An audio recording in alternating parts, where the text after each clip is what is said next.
ಹನೂರು ಬೇಟೆಗಾರರು ಅಂತ ಅರಣ್ಯ ಇಲಾಖೆ ಹೇಳ್ತಾ ಇದೆ, ಅವರು ರೈತರು ಅಂತ ಅಲ್ಲಿನ ಸ್ಥಳೀಯರು ಹೇಳ್ತಾ ಇದ್ದಾರೆ. CM ವಿಜಯ್ ಅವರು ಅದು ಏನೋ ಇದು ಏನೋ ತಮಿಳರು ಅಂತ ಹೇಳ್ತಾ ಇದ್ದಾರೆ. ಈಗ ಯಾರು ಅಂತ ಇನ್ನೂ ತನಿಖೆಯಿಂದ ಬಯಲಾಗಬೇಕು. ಅದೇನು ನೋಡೋಣ, ತಮಿಳರು ಅಂತ ಡಿಸೈಡ್ ಮಾಡಬೇಕಾ, ರೈತರು ಅಂತ ಡಿಸೈಡ್ ಮಾಡಬೇಕಾ, ಅಥವಾ ಅವ್ರನ್ನ ಏನೋ ಪೋಚರ್ಸ್ ಅಂತ ಡಿಸೈಡ್ ಮಾಡಬೇಕಾ ಅರಣ್ಯ ಇವರು ಅಂತ ಹೇಳಿದ. ನಾನು ಇದ್ರ ಬಗ್ಗೆ ಭಾಳ ಕುತೂಹಲ. ಹೇಳಿ ಸರ್, ಹೇಳಿ ಹೇಳಿ ಹೇಳಿ ಹೇಳಿ. ಇಲ್ಲ, ಇಲ್ಲಿ ಏನಾಗಿದೆ ಅಂದರೆ ಪಾಪ ಅಮಾಯಕರು ಸತ್ತಿದ್ದಾರೆ, ಅವ್ರನ್ನ ಕೊಲೆ ಮಾಡಲಾಗಿದೆ ಅಂಥೇಳಿ ಆರೋಪಗಳಿದ್ದಾವೆ.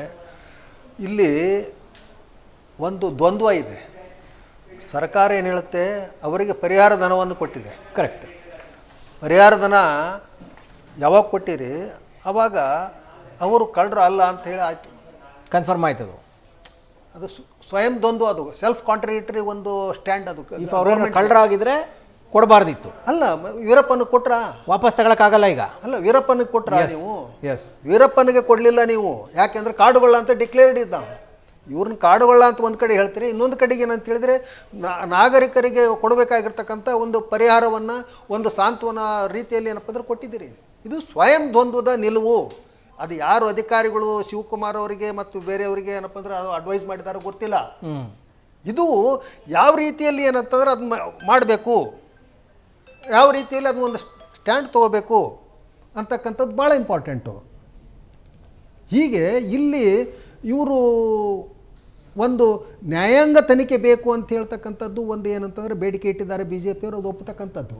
ಮ್ಯಾಜಿಸ್ಟ್ರೇಟ್ ತನಿಖೆ ಅಂತ ಹೇಳಿದ್ರೆ ಮೊನ್ನೆ ನೀವು ಹೇಳ್ತಾ ಇದ್ರಲ್ಲ, ಎಲ್ಲ ಕಚೇರಿಯ ಗ್ರೂಪ್ ಡಿ ಸಿಬ್ಬಂದಿಯಿಂದ ಹಿಡಿದು ಚೀಫ್ ಸೆಕ್ರೆಟರಿವರೆಗೂ ಒಂದೇ ಇರ್ತದೆ. ಅದು ಅವರೆಲ್ಲ ಒಪಿನಿಯನ್ ಒಂದೇ ಇರುತ್ತೆ. ಹೌದಾ? ಅವ್ರನ್ನ ನಾವು ಒಂದು ತನಿಖೆಗೆ ಹಚ್ಚಿದಾರಪ್ಪ ಅಂತಂದರೆ ಯಾರು ಕಲ್ಪ್ರಿಟ್ಸೋ ಅವರೇ ತನಿಖೆ ಮಾಡಿದಂಗೆ ಆಗುತ್ತೆ. ಅದು ಅದಕ್ಕೆ ನ್ಯಾಯಾಂಗ ತನಿಖೆ ಆಗಬೇಕಾಯ್ತು, ತೋಳ ಬಿಟ್ಟಂಗೆ ಆಗ್ಬಿಡುತ್ತೆ ಅಷ್ಟೇ. ನ್ಯಾಯಾಂಗ ತನಿಖೆ ಆಗಬೇಕಾಯ್ತು ಅಂತಂದರೆ ಏನಂತಂದರೆ ಒಂದು ಹೈಕೋರ್ಟ್ ಜಸ್ಟಿಸ್ನ ಕಡೆಯಿಂದ ಏನಪ್ಪ ಅಂದ್ರೆ ನ್ಯಾಯಾಂಗ ತನಿಖೆ ಆಗಬೇಕು. ಇದಕ್ಕೆ ಸ್ವತಂತ್ರ ತನಿಖೆ ಆಗಬೇಕು. ಇಲ್ಲದೇ ಇದ್ದರೆ ಏನಂತ ಹೇಳಿದರೆ ಇದಕ್ಕೆ ಒಂದು ಸತ್ಯಾಂಶ, ಒಂದು ನ್ಯಾಯ ಸಿಗಲಿಕ್ಕೆ ಸಾಧ್ಯ ಇಲ್ಲ. ಇನ್ನು ಇವರು ಜೋಸೆಫ್ ವಿಜಯ್ ಅವರು ಏನಂತ ಹೇಳಿದರೆ ಇದರಲ್ಲಿ ಎಂಟ್ರ್ ಆಗಿರ್ತಕ್ಕಂಥದ್ದು ಒಂದು ತಮಿಳ್ನಾಡಿನ ಒಂದು ಏನಂತ ಹೇಳಿದ್ರಪ್ಪ ಅಂದ್ರೆ ಅಲ್ಲಿರ್ತಕ್ಕಂಥ ಜನರ ಒಂದು ಹಿತಾಸಕ್ತಿ ಅವರಿಗೆ, ಆ ಒಂದು ಮತ್ತು ಅವರಿಗೆ ಒಂದು ಇದು ಬರುತ್ತಲ್ಲ, ಒಂದು ಅಲ್ಲಿ ಇಲ್ಲ ನಮ್ಮ ಜನರು ಎಲ್ಲೇ ಇದ್ದರೂ ಸಹಿತ ಅವ್ರನ್ನ ಮೇಲೆ ಕಟ್ಕೊಂಡು ಒಂದು ಡಿಫೆಂಡ್ ಮಾಡಿಕೊಂಡು ವಿಜಯ್ ಅವರು ಮಾತಾಡಿದರು ಅಂತಕ್ಕಂಥದ್ದು ಬರ್ತದೆ. ಇನ್ನೂ ಒಂದೇನಂತ ಹೇಳಿದರೆ ಒಂದು ಕೊಲೆ ಆದವರು ಅಥವಾ ಸತ್ತವರು ಇವತ್ತೇನು ಹೇಳ್ತಾರಲ್ಲ ಅವರೆಲ್ಲ ಕ್ರಿಶ್ಚಿಯನ್ರು, ವಿಜಯ್ ಅವರು ಕ್ರಿಶ್ಚಿಯನ್ರು. ಹಾಗಾಗಿ ಒಂದು ಸಮಾನ ಪಡೆದ್ಬಿಟ್ಟಿದೆ, ಧರ್ಮನೂ ಎಂಟ್ರಿ ಆಗಿದೆ. ಈಗ ಇಲ್ಲದೇ ಇದ್ದರೆ ಅಲ್ಲಿ ಯಾಕಂತಂದ್ರೆ ಇಡೀ ನಾಳೆ ಮೋಸ್ಟ್ಲಿ ಜಾತಿನೂ ಎಂಟ್ರಿ ಆಗ್ಬಿಡ್ಬೋದು ಅಂತ. ಹೌದೌದು. ಯಾಕಂದರೆ ಅಲ್ಲಿ ಲೋಕಲ್ ಏನಿದೆ ಅಲ್ಲಿ ಅವ್ರು ಏನಪ್ಪ ಅಂದರೆ ಇವರು ಯಾರ್ಯಾರು ರೈತರು ಅವರೆಲ್ಲ ಬಂದಿದ್ದಾರಲ್ಲ, ಅಲ್ಲಿ ಆ ಒಂದು ಬೇರೆ ಕಮ್ಯುನಿಟಿಗಳು ಕ್ಯಾಸ್ಟ್ಗಳು ಇದ್ದಾವೆ. ಅಲ್ಲಿ ಧರ್ಮ ಇಲ್ಲ, ಅಲ್ಲಿ ಕ್ರೈಸ್ತ ಅದು ಇದು ಅಂತ ಪ್ರೊಟೆಸ್ಟ್ ಮಾಡ್ತಿರೋ ಯಾರು ಧರ್ಮ ಅಲ್ಲ. ಪಾಪ ಹಂಗೆ ನೋಡೋಕೆ ಹೋದರೆ BJP ಎಂಟ್ರಿ ಆಗಲೇಬಾರ್ದಿತ್ತು. ಅವ್ರು ಕ್ರಿಶ್ಚಿಯನ್ ಒಂದು ಆ್ಯಂಗಲಲ್ಲಿ ತಗೊಂಡಿದ್ದು. ಹೌದು ಸರ್, ನಾನು ಎನ್ಕ್ವೈರಿ ಮಾಡ್ತಿದ್ದೆ ಸರ್. ಮಾಡಿದಾಗ ಈ ತಮಿಳ್ ವಿಚಾರ ಬರ್ತಾ ಇದೆಯಲ್ಲ, ಅದು ನಮ್ಮ ಏಕೀಕರಣ ಆಗೋಕ್ಕೆ ಮುಂಚೆ ಆ ಭಾಗ ಪೂರ್ತಿ ಆ ತಮಿಳ್ನಾಡಿಗೆ ಸೇರಿದ್ದಂಥದ್ದು. ಆದ ನಂತರ ಅದು ನಮ್ಮ ಕರ್ನಾಟಕ ವ್ಯಾಪ್ತಿಗೆ ಬಂದಿದೆ. ಈಗಲೂ ಅಲ್ಲಿನ ಬಹುತೇಕರು ತಮಿಳೇ ಮಾತಾಡ್ತಾರಂತೆ. ಆಮೇಲೆ ಕಾಡುಗಳ ವೀರಪ್ಪನ್ ಬಂದು ಹೋದ್ನಲ್ಲ, ಆ ಕಾಲದಿಂದನೂ ಸತ್ಯ ಏನು ಅಂತ ಹೇಳಿದ್ರೆ ಅಲ್ಲೊಂದಷ್ಟು ಜನ ವಿಲೇಜ್ಗೊಬ್ಬರು ಇಬ್ಬರು ಪೌಚರ್ಗಳು ಸೇರ್ಕೊಂಡ್ಬಿಟ್ಟಿದ್ದಾರಂತೆ. ಅದು ಅವ್ರಿಗೆ ಈಸಿ ಅಲ್ಲ. ಈಗ ಒಂದು ಪ್ರಾಣಿ ನೋಡೋದು ಸಂಪಾದನೆ ಮಾಡೋದು, ಈಗ 1,500 ರೂಪಾಯಿ ದುಡಿಬೇಕು ಅಂದರೆ ಇಡೀ ದಿನ ಹೊಲದಲ್ಲಿ ಕೆಲಸ ಮಾಡಬೇಕು, ಇಡೀ ದಿನ ಗಾರೆ ಕೆಲಸ ಮಾಡಬೇಕು, ಅಥವಾ ಇನ್ನೊಂದೆರಡು ಟ್ರ್ಯಾಕ್ಟರ್ ಕೆಲಸ ಮಾಡಬೇಕು. ಇದು ಈಸಿ ಅಲ್ಲ. ಅದು ಪಾರ್ಟ್ ಟೈಮ್ ಉದ್ಯೋಗ ಕೆಲವು ಪೌಚರ್ಗಳು, ಕೆಲವು ಎಲ್ಲರೂ ಅಂತಲ್ಲ. ಈ ಪ್ರಕರಣ ಇನ್ನೂ ತನಿಖೆ ಆಗಬೇಕು. ಈ ಪ್ರಕರಣ ಅದು ನಿಜವಾಗಲೂ ಹತ್ಯೆಯನ್ನು ಅವ್ರ ಪೌಚರ್ಗಳ ಅಥವಾ ಮಾಂಸ ಮಾರಕ್ಕೆ ಅಂತಲೇ ಅವ್ರು ಮಾಡ್ತಾಯಿದ್ರಾ, ಅಥವಾ ಅವ್ರು ರೈತರಿದ್ರಾ, ಅಥವಾ ಬೇರೆ ಏನೋ ಕಾನ್ಸ್ಪಿರಸಿ ಇದೆಯಾ, ಅದು ತನಿಖೆ ಆಗಿ ಬಯಲಾಗಬೇಕು. ಆದರೆ ವಾಸ್ತವ ಏನು ಅಂತ ಹೇಳಿದ್ರೆ ಅಲ್ಲಿನ ಹಳ್ಳಿಗಳಲ್ಲಿ, ಬಹುತೇಕ ಹಳ್ಳಿಗಳಲ್ಲಿ ಒಬ್ಬರು ಇಬ್ಬರು ಪೌಚರ್ಗಳು ಇದ್ದಾರಂತೆ. ಅವರು ಅದನ್ನು ಹತ್ಯೆ ಮಾಡಿ ಮಾರುವ ಪದ್ಧತಿ ಕೂಡ ಚಾಲ್ತಿಲಿದೆಯಂತೆ. ಎರಡನೇದು, ಈ ಇನ್ನೊಬ್ಬ ಫಾರೆಸ್ಟ್ ಡಿಪಾರ್ಟ್ಮೆಂಟ್ ಅವರ ಸಂಕಟ ಏನು ಅಂತ ಹೇಳಿದ್ರೆ ಅದು ಟೈಗರ್ ರಿಸರ್ವ್ ಫಾರೆಸ್ಟ್. ಅದು ಒಂದೇ ಒಂದು ಹುಲಿ ಸಾಯಿತು ಅಂತ ಹೇಳಿದ್ರೆ ಗಂಭೀರವಾದ ಪರಿಣಾಮ ಅವ್ರು ಎದುರಿಸಬೇಕಾಗತ್ತೆ. ಗಂಭೀರವಾದ ಪರಿಣಾಮ ಅವರು ಫಾರೆಸ್ಟ್ ಡಿಪಾರ್ಟ್ಮೆಂಟ್ ಎದುರಿಸಬೇಕಾಗುತ್ತೆ. ಇದು ನ್ಯಾಷನಲ್ ಲೆವೆಲಲ್ಲಿ ಇಂಟರ್ನ್ಯಾಷನಲ್ ಲೆವೆಲಲ್ಲಿ ಸುದ್ದಿ ಆಗುತ್ತೆ. ಅದಕ್ಕೋಸ್ಕರ ಏನು ಮಾಡ್ತಾ ಇದ್ದಾರೆ, ಅವ್ರು ಹೆದರ್ಬಿಟ್ಟು ಏನು ಮಾಡ್ತಾರೆ, ಫುಲ್ ಅಲರ್ಟ್ ಆಗಿಬಿಟ್ಟಿದ್ದಾರೆ. ಅವರು ಆಂಟಿ ಪೌಚಿಂಗ್ ಕ್ಯಾಂಪ್ಗಳಂತ ಮಾಡಿ ಕಾಡುಗಳಲ್ಲೇ ಎಲ್ಲ ಜನನ ನಿಲ್ಲಿಸ್ಬಿಟ್ಟಿದ್ದಾರೆ, ಅವ್ರು ಗನ್ ಕೊಟ್ಟು ನಿಲ್ಲಿಸ್ಬಿಟ್ಟಿದ್ದಾರೆ. ಅವ್ರೇನು ಮಾಡ್ತಾರೆ, ಏನೋ ಒಂದು ಅವರು ವಾಪಸ್ ಶೂಟ್ ಮಾಡಿದ್ರು ಅನ್ನೋ ಕಾರಣಕ್ಕೆ ನಾವೆಲ್ಲಿ ಸತ್ತೋಗ್ಬಿಡ್ತೀವಿ ಅನ್ನೋ ಭಯದಿಂದ ಇವ್ರು ಕೊಂದು ಹಾಕಿರ್ಬೋದು 3 ಜನನ. ಎರಡನೇದು ಮೇಲಧಿಕಾರಿಗಳ ಆದೇಶ, ನೀವೇನು ಮಾಡೋ ಹುಕ್ಕು ನೀವು ಏನೋ ಕಳ್ಬೇಟೆ ತಡಿಬೇಕು, ಹುಲಿಗಿಲಿ ಹೋಯ್ತು ಅಂತಂದರೆ ನಿಮ್ಮನ್ನು ಸುಮ್ಮನೆ ಬಿಡಲ್ಲ ಅನ್ನುವ ಭಾವನೆನ ಮೇಲಧಿಕಾರಿಗಳಲ್ಲಿ ಬಿತ್ತಿದ್ದಾರೆ. ಇದೆಲ್ಲದರ ಪರಿಣಾಮವಾಗಿ ಅಲ್ಲಿ ಈ ಘನಘೋರ ಘಟನೆ ನಡೆದೋಗಿದೆ. ಅವರೇನು ಆನೆ ಕಳ್ಳರಲ್ಲ, ಗುಂಡು ಹೊಡೆಯೋಕ್ಕೆ ಜಿಂಕೆ ಅಲ್ಲ. ಅದು ಏನಂದರೆ ನೀವು ಹೇಳ್ಬೋದಾ? ಹೇಳಿ, ಆರಾಮಾಗಿ ಮಾತಾಡಿ ಸರ್. ಅಲ್ಲ, ನೀವು ಏನಂತಂದರೆ ಆ ಗ್ರಾಮೀಣ ಪ್ರದೇಶದಲ್ಲಿ ಒಂದು ಏನಂತ ಹೇಳಿದ್ರೆ ಅಂಥವರು ಮಾಂಸ ಬೇಟೆ ಆಡಿ ಇನ್ನೊಂದು ಹೇಳಿ ಮಾರ್ಕೊಳ್ಳೋಕ್ಕೆ, ಮತ್ತೊಂದು ಮಾಡಲಿಕ್ಕೆ, ಒಂದು ಕೈಗಾಸು ಮಾಡ್ಕೊಳ್ಳೋಕ್ಕೆ, ಕರೆಕ್ಟ್, ಪುಡಿಗಾಸು, ಕರೆಕ್ಟ್, ಅದರ ಒಂದಕ್ಕಾಗಿ ಅಲ್ಲಿ ಹಳ್ಳಿಗೆ ಒಬ್ಬರು ಇಬ್ಬರು ಅಂಥವ್ರು ಇರ್ತಾರೆ ಅಂತಕ್ಕಂಥದ್ದು ಓಕೆ. ಆಮೇಲೆ ಅವ್ರದ್ದು ಇದು ಒಂದು ಹೇಳಿದ್ರಿ, ಯಾವುದು ಮುಂಚೆ ತಮಿಳ್ನಾಡಿನಲ್ಲೇ ಇತ್ತು ಅದು ಅಂತ ಹೇಳಿ. ಆ ತಮಿಳ್ನಾಡಿನಲ್ಲಿ ಇತ್ತು ಅಂತಕ್ಕಂಥದ್ದು ಏನಾಗಿದೆ ಅಂದರೆ ಫಜಲ್ ಅಲಿ ಕಮಿಷನ್ ಅಂತ ಆಯ್ತು ರೀ ಅದು ಈ ಹಿಂದೆ. ಅದು ಭಾಷಾವಾರು ಪ್ರಾಂತ್ಯಗಳನ್ನು ರಚಿಸಬೇಕಾದ್ರೆ ಅಲ್ಲಿ ಒಂದು ಯೂನಿಟ್ ಅಂತೇಳಿ ತೊಗೋಬೇಕಾದ್ರೆ ತಾಲೂಕುಗಳನ್ನ ಯೂನಿಟ್ ಅಂತೇಳಿ ತೊಗೊಂಡ್ರು, ಹಳ್ಳಿಗಳನ್ನು ಯೂನಿಟ್ ಅಂತ ತೊಗೊಳ್ಳಿಲ್ಲ. ಅದು ಹಳ್ಳಿಗಳನ್ನು ಯೂನಿಟ್ ಅಂತ ತೊಗೊಂಡಿದ್ರೆ ಆ ತಮಿಳು ಭಾಷಿಕರು, ಕನ್ನಡ ಭಾಷಿಕರು ಬೇರೆ ಬೇರೆ ಯಾರು ಹೆಚ್ಚು ಇರ್ತಿದ್ರು ಅಲ್ಲಿ ಹೋಗ್ತಾ ಇದ್ವು. ಆದರೆ ಒಂದು ತಾಲೂಕಂತ ಯೂನಿಟ್ ತೊಗೊಂಡಿದ್ದರಿಂದಾಗಿ ಬಹುಸಂಖ್ಯಾತರು ಅಲ್ಲಿ ಬರ್ತಾರೆ.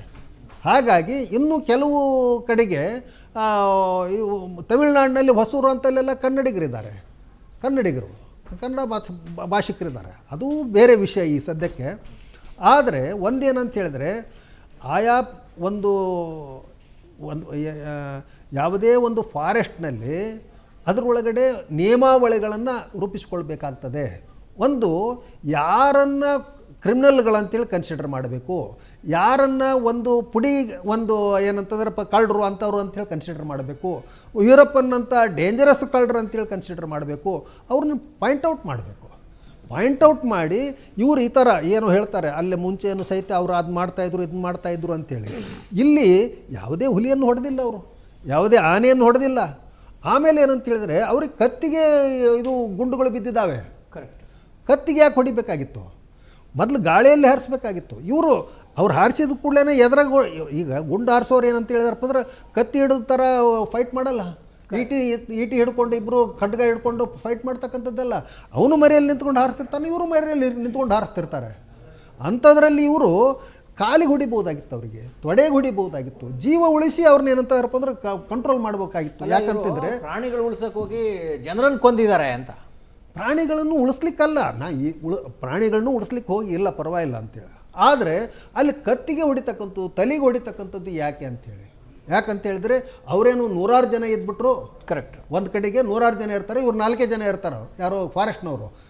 ಅವಾಗ ಏನಾಗುತ್ತೆ, ಯಾವಾಗ ಬೇಕು ಏನಾದರೂ ಮಾಡಿ ಒಂದಿಷ್ಟು ಜನರು ಸಹಾಯ ಹೊಡೆದ್ಬಿಡ್ಬೇಕು ಅಂತಕ್ಕಂಥ ಒಂದು ಒಂದು ವಿಚಾರ ಬಂದುಬಿಡುತ್ತೆ. ಆ ಥರದಲ್ಲೂ ಆಗಿಲ್ಲ ಅಲ್ಲಿ.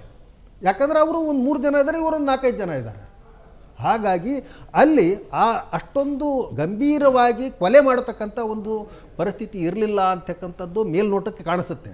ಆದರೆ ಅದರ ಸತ್ಯಾಸತ್ಯತೆಗಳು ಏನಿದ್ದಾವೆ 100% ಸರ್. ಆಮೇಲೆ ಏನಾಗಿದೆ, ಈ ಅಧಿಕಾರಶಾಹಿ ಏನೋದಿದೆ, ಎಸ್ಪೆಷಲಿ ಫಾರೆಸ್ಟ್ ಡಿಪಾರ್ಟ್ಮೆಂಟವರೆಲ್ಲ ಇದ್ದಾರಲ್ಲ, ಅವರು ಅಲ್ಲೇ ಜನರನ್ನು ವಿಶ್ವಾಸಕ್ಕೆ ತಗೊಂಡು ಕೆಲಸ ಮಾಡಬೇಕು ಅನ್ನೋದು ಯಾವ ಭಾವನೆಗಳು ಕಾಣ್ತಾ ಇಲ್ಲ ಅವರಲ್ಲಿ. ಈಗ ಅರ್ಗ ಜ್ಞಾನೇಂದ್ರ ಅವ್ರು ಭಾಳ ನೀಟಾಗಿ ಹೇಳ್ತಾ ಇದ್ರು, ಕಾಡು ಮತ್ತು ನಾಡು ಎರಡೂ ಜೊತೆಯಾಗಿ ಹೋಗಬೇಕು. ಈಗ ಆಯಿತು, ನೀವು ಎಂಟ್ರಿ ಕೊಟ್ಟ ತಕ್ಷಣ ನೀವು ಕೊಂದು ಹಾಕ್ಬಿಡ್ತೀರಿ. ರೈತರ ವಾದ ಏನು ಅಂತ, ಆಯಿತು ನಿಮ್ಮ ಪ್ರಾಣಿಗಳು ನೀವೇ ಗೇಟ್ ಹಾಕಿಟ್ಕೊಳ್ಳಿ, ಬಂದು ಹೆಂಗೆ ಆನೆಗಳನ್ನ ಹೆಂಗೆ ಬಿಡ್ತೀರಿ, ನಮ್ಮ ಜಾಗಕ್ಕೆ ಹೆಂಗೆ ಬಿಡ್ತೀರಿ, ಆಯಿತು ರಿಸರ್ವ್ ಫಾರೆಸ್ಟ್ ಅಂತ ಹೇಳ್ತೀರಿ, ನೀವು ಹೊರಗಡೆ ಬರ್ದಂಗೆ ನೋಡ್ಕೊಳ್ಳಿ ನೀವು. ಕರೆಕ್ಟ್. ಟುವರ್ಡ್ಸ್ ಈಗ ಲೋಕಲೈಟ್ಸ್ಗಳ ಬಗ್ಗೆ ಅರಣ್ಯಾಧಿಕಾರಿಯ ಅರಣ್ಯ ಇಲಾಖೆಯ ಮನಸ್ಥಿತಿ ಇದೆಯಲ್ಲ, ಅದು ಮೊದಲು ಬದಲಾಗಬೇಕು. ಇಲ್ಲ, ಯಾಕೆ ಬದಲಾಗಲ್ಲ ಅಂತ ಹೇಳಿದರೆ, ಇವು ಬ್ರಿಟಿಷರು ಮಾಡಿದ ಕಾನೂನುಗಳು. ಅವಾಗ ಬ್ರಿಟಿಷರು ಯಾರು ಕಾಡಿನಲ್ಲಿ ವಾಸ ಮಾಡ್ತಿದ್ರು ಅವ್ರನ್ನ ಓಡಿಸಿದ್ರು, ಅವ್ರನ್ನ ಲಿಟ್ರಲಿ ಓಡಿಸ್ಬಿಟ್ರು ಅವ್ರನ್ನ. ಹಾಗಾಗಿ ಅವರು ಆಮೇಲೆ ಕಾಡಿನಲ್ಲಿರ್ತಕ್ಕಂಥವ್ರು ಯಾರು ಇರಬಾರ್ದು, ಆ ಕಾಡಿನ ಒಂದು ಪ್ರಾಪರ್ಟೀಸ್ ಮೇಲೆ ಅವ್ರದ್ದು ಕಾಡಿನಲ್ಲಿರ್ತಕ್ಕಂಥವ್ರು ಸುತ್ತಮುತ್ತ ಇರ್ತಕ್ಕಂಥವ್ರು ರೈಟ್ಸ್ ಇದ್ವು ಅವರಿಗೆ. ಕರೆಕ್ಟ್. ಆ ರೈಟ್ಸ್ನೆಲ್ಲ ಕರ್ಬ್ ಮಾಡಿದ್ರು ಅವರು. ಆಮೇಲೆ ಕಾಡುಗಳದನ್ನು ಸ್ಟಾರ್ಟ್ ಆಯ್ತು. ಅದು ಯಾವಾಗ ಕರ್ಬ್ ಮಾಡಿದರು, ಆಮೇಲೆ ಅಲ್ಲೆಲ್ಲ ದೊಡ್ಡ ದೊಡ್ಡ ಗುತ್ತಿಗೆದಾರರು ಬಂದರು. ಹಾಂ ಸರ್. ಆಮೇಲೆ ಅವರು ಗಂಧದ ಮರಗಳು ಮತ್ತು ತೇಗದ ಮರಗಳು ಮತ್ತು ಬೇರೆ ಬೇರೆ ಮರಗಳನ್ನೆಲ್ಲ ಕಡಿದ್ರು. ಎಷ್ಟೋ ನಾವು ನೋಡ್ತಾ ಇದ್ವಿ ಕಾಡಿನಲ್ಲಿ ಏನಂತಾರಪ್ಪ ಅಂದ್ರೆ ಇಂಥ ಮರಗಳನ್ನ ಏನಂತಾರೆ ಲಿಸ್ಟ್ ಮಾಡ್ತಾರೆ, ಮಾಡಿ ಅದನ್ನು ಕಡಿಲಿಕ್ಕೆ ಯೋಗ್ಯ ಅಂತ ಹೇಳ್ತಾರೆ. ಯಾರು ಆಮೇಲೆ ಇನ್ನೂ ಹೇಳ್ತಾ ನನಗೆ ಫೋನ್ ಮಾಡಿ, ನಾವು ಲಾಸ್ಟ್ ಟೈಮ್ ಮಾಡೋದು ಒಂದು ಮಾತಾಡಿದ್ದಿತ್ತಲ್ಲ, ಅದರಲ್ಲೇ ಏನು ಮಾಡಿದ್ದಾರೆ, ಕೆಲವರು ಕಟ್ ಮಾಡಿ ಹಾಕಿದ್ದಾರೆ. ನಾನು ಆ ಗೌರ್ಮೆಂಟ್ ವರ್ಷನ್ ಹೇಳಿದ್ನಲ್ಲ, ಅದನ್ನು ತುಂಬ ಬೈತಾ ಇದ್ರು ನನಗೆ.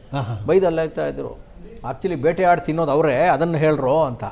ಗನ್ನೆಲ್ಲಿದೆ ಅಂತ ಹೇಳ್ರಿ ಹಿಂಗೆಲ್ಲ ಜನ ಕೇಳ್ತಾ ಇದ್ರು. ಇವರೇ ಬೇಟೆ ಆಡ್ತಾರೆ, ಕಾಡು ಕಡಿಯೋದು ಇವರೇ, ಮಾಫಿಯಾಗಳ ಜೊತೆ ಶಾಮೀಲಾಗೋದು ಇವರೇ.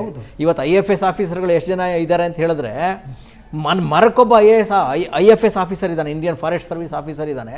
ಮರಗಳು ಏನೋ ಸಂತತಿ ಕ್ಷೀಣ ಆಗ್ತಾನೇ ಇದೆ ಅಂತ. ಹೌದು, ಅರಣ್ಯ ಇಲಾಖೆ ಎಚ್ಚೆತ್ಕೋಬೇಕು, ಜನರ ಜೊತೆ ಬೆರೆತು ಜೊತೆಲಿ ಹೋಗೋದನ್ನು ಪ್ರಾಕ್ಟೀಸ್ ಮಾಡಬೇಕು. ಆಮೇಲೆ ಇವ್ರನ್ನ ನೀವು ಹೇಳಿದಂಗೆ ವಿಶ್ವಾಸಕ್ಕೆ ತೆಗೆದುಕೊಳ್ಬೇಕು. ಆಮೇಲೆ ಅವ್ರಿಗೆ ಕೆಲವೊಂದು ಏನಂತಂದರೆ ಅವ್ರಿಗೆ ಒಂದಿಷ್ಟು ಅಧಿಕಾರಗಳನ್ನು ಕೊಡಬೇಕು. ಕರೆಕ್ಟ್. ಇಲ್ಲದೇ ಇದ್ರಪ್ಪ ಅಂದ್ರೆ ಕಷ್ಟ ಆಗುತ್ತೆ. ಹಾಗಾಗಿನೇ ಈ ಹಿಂದೆ ಬ್ರಿಟಿಷರ ಕಾಲದಲ್ಲಿ ಒಂದು ಹಲಗಲಿ ಬೇಡರ ಒಂದು ದೊಡ್ಡ ದಂಗೆ ಆಯಿತು. ಅದು ಅದರೊಳಗಡೆ ಬ್ರಿಟಿಷರು ಎಲ್ಲ ಸತ್ತೋದ್ರು, ಭಾಳಷ್ಟು ಜನ. ಇವರು ಸತ್ತರು. ಅದು ನಾನು ಅವಾಗಲೇ ಹೇಳಿದೆ ಒಂದು ಸರಿ, ಕಳೆದ ಒಂದು 4-5 ದಿವಸದ ಹಿಂದೆ. ಅಂಥ ಒಂದು ಪರಿಸ್ಥಿತಿ ಯಾಕೆ ಎದುರಾಯಿತು ಅಂತ ಹೇಳಿದರೆ, ಇಲ್ಲಿ ಕಾಡು ಮತ್ತು ನಾಡು, ಆಮೇಲೆ ಇವು ಸರ್ಕಾರ ಮತ್ತು ಕಾಡು, ಆಮೇಲೆ ಸಾಮಾನ್ಯ ಜನರು, ಹಳ್ಳಿ ಜನರು, ಅವ್ರ ಮಧ್ಯೆ ಒಂದು ಕೋಆರ್ಡಿನೇಷನ್ ತಕ್ಕಂಥದ್ದಿಲ್ಲ. ಇದನ್ನು ಈ ಥರ ನಿರ್ದಯವಾಗಿ, ಒಂದು ಹೃದಯಹೀನವಾಗಿ ಕಾನೂನುಗಳನ್ನು ಏನಪ್ಪ ಅಂದ್ರೆ ಅವ್ರ ಮೇಲೆ ಹೇರಿ ಅವ್ರನ್ನ ಕೊಲೆ ಮಾಡ್ತಕ್ಕಂಥದ್ದು ಸರಿಯಲ್ಲ, ಸಾಯಿಸ್ತಕ್ಕಂಥದ್ದು ಸರಿಯಲ್ಲ. ಡೇವನ್ನ ಹೇಳ್ದಂಗೆ ಸರ್, ಯಾವ್ದಾರ ಒಂದು ಯೂನಿವರ್ಸಿಟಿನ ಅಲ್ಲಿ ಕಳಿಸಿ, ಅಲ್ಲಿ ಆ್ಯಕ್ಚುಲಿ ಏನು ನಡೀತಾ ಇದೆ ಅನ್ನೋ ಸ್ಟಡಿ ಮಾಡಿ, ಆ ವರದಿ ತಗೊಂಡು ಅದರ ಆಧಾರದ ಮೇಲೆ ಏನು ಮಾಡಬೇಕು ಅನ್ನೋದನ್ನು ಮಾಡಿ.